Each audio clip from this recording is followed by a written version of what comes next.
SMAW செயல்முறையை பயன்படுத்தி தட்டையான கிடைமட்ட செங்குத்து நிலையில் T ஜாயிண்ட் உருவாக்குதல்.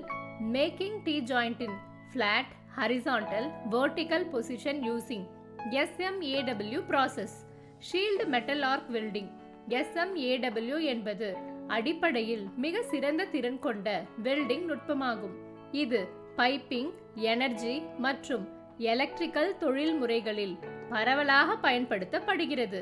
ஒரு T ஜாயிண்டில் இரண்டு தகடுகள் ஒன்றுக்கொன்று ஏறத்தாழ 90 டிகிரி ஆங்கிளில் இணைக்கப்பட்டு ஆங்கிலத்தில் T என்ற எழுத்தை போன்ற வடிவத்தை உருவாக்குகின்றன. இது உலோக கட்டமைப்புகளின் வலிமையை மேம்படுத்துவதோடு வெல்டிங் செய்பவரின் திறமையையும் வெளிப்படுத்துகிறது. SMAW செயல்முறையில் ஃபில்லட் T ஜாயிண்டுகள் தட்டையான கிடைமட்ட மற்றும் செங்குத்து நிலைகளில் வெல்டிங் செய்யப்படுகின்றன. முன்னெச்சரிக்கை: வெல்டிங் பணிகளை செய்யும் போது தனிநபர் பாதுகாப்பு உபகரணங்களை அணியுங்கள். வெல்டிங்கின் போது வெளிப்படும் புற ஊதா கதிர்கள் உங்கள் கண்களை பாதிக்காமல் இருக்க வெல்டிங் ஹெல்மெட்டில் உள்ள கருப்பு கண்ணாடி எண் மற்றும் வெள்ளை ஃபில்டர் கண்ணாடி பொருத்தமானதா மற்றும் சரியான நிலையில் உள்ளதா என்பதை சரிபார்க்கவும்.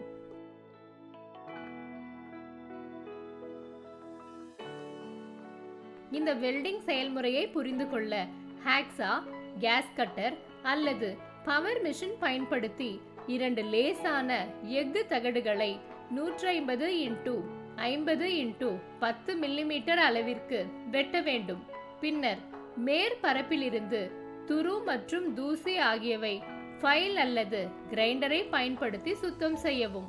கிளாம்பிங்: இரண்டு தகடுகளையும் வெல்டிங் செய்யும் டேபிளில் T வடிவத்தில் வைத்து C கிளாம்ப் கருவியை பயன்படுத்தி அவற்றை சரியாக பொருத்தவும். மெஷினின் அமைப்பு: வெல்டிங் இயந்திரத்தின் பாசிட்டிவ் டெர்மினலை வெல்டிங் டேபிளுடன் இணைக்கவும். நெகட்டிவ் டெர்மினலை எலக்ட்ரோடு ஹோல்டருடன் இணைக்கவும். மெஷினை இயக்கி ஜாபின் கனத்திற்கு ஏற்ப எலக்ட்ரோடை தேர்ந்தெடுக்கவும்.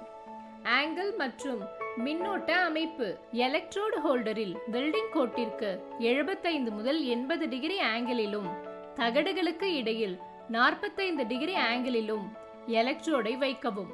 ஜாபின் கனத்திற்கு ஏற்ப மின்னோட்டத்தை அமைக்கவும்.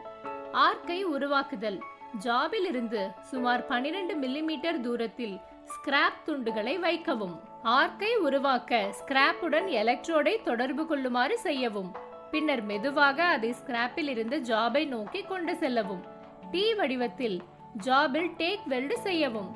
வெல்டிங்: நிலையான ஆர்க்கை பராமரித்தவாறே தட்டையான நிலையில் ஜாயிண்ட்டுகளை வெல்டிங் செய்ய தொடங்கவும். அது குளிர்ந்ததும் ஒரு வலுவான T ஜாயிண்ட் உருவாகும். கிடைமட்ட நிலையில் வெல்டிங்: இப்போது கிடைமட்ட நிலையில் ஒரு T ஜாயிண்ட் உருவாக்க அதே செயல்முறையை மீண்டும் மேற்கொள்ளவும். கிடைமட்ட நிலையில் ஜாபை அமைத்து அதற்கேற்ப வெல்டிங்கை மேற்கொள்ளவும்.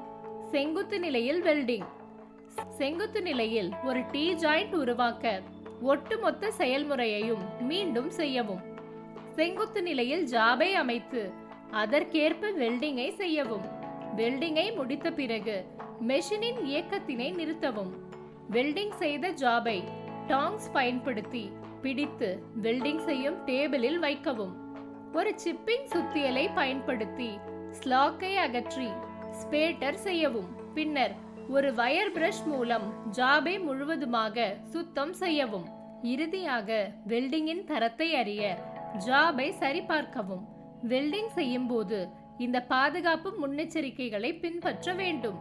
வெல்டிங் செயல்முறையை தொடங்குவதற்கு முன் அனைத்து தனிநபர் பாதுகாப்பு உபகரணங்களையும் PPE அணியுங்கள். வெல்டிங் ஹெல்மெட்டின் கருப்பு மற்றும் வெள்ளை ஃபில்டர் கண்ணாடிகளை அணியுங்கள். பணியிடம் ஒழுங்கமைக்கப்பட்டும் பாதுகாப்பானதாகவும் உள்ளது என்பதை உறுதிப்படுத்திக் கொள்ள வேண்டும். தட்டையான கிடைமட்ட மற்றும் செங்குத்து நிலைகளில் ஒரு T ஜாயிண்ட் வெற்றிகரமாக உருவாக்கப்பட்டது. நாம் இதுவரை கற்றுக்கொண்ட முக்கியமான குறிப்புகளை இப்போது சுருக்கமாக பார்ப்போம்.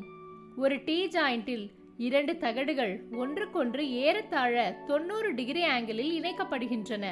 வெல்டிங் மெஷினின் பாசிட்டிவ் டெர்மினலை வெல்டிங் டேபிளுடன் இணைக்கவும். நெகட்டிவ் டெர்மினலை எலக்ட்ரோடு ஹோல்டருடன் இணைக்கவும். எலக்ட்ரோடு ஹோல்டரில் வெல்டிங் கோட்டிற்கு 75 முதல் 80 டிகிரி ஆங்கிளிலும் தகடுகளுக்கு இடையில் 45 டிகிரி ஆங்கிளிலும் எலக்ட்ரோடை வைக்கவும்.